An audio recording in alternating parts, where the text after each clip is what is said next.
I bet you didn't know Google Home routines can glitch out for the simplest reasons. But the fixes, they're usually pretty easy. Let's make your smart home smart again. First, let's check your Wi-Fi. If your Google Home can't connect, routines just won't run.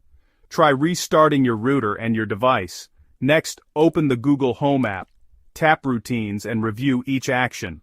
Sometimes a device name has changed or a command got deleted. Make sure everything looks right.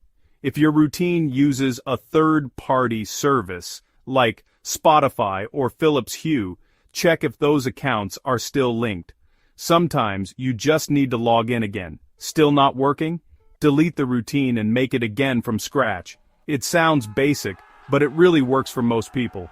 And don't forget, always keep your Google Home app updated. Updates fix a lot of sneaky bugs. If nothing helps, try a full device reset.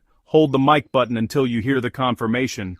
Then, set up your routines fresh. That's it. Quick, simple, and your Google Home should be back in business. If this helped, hit like and subscribe for more easy tech tips.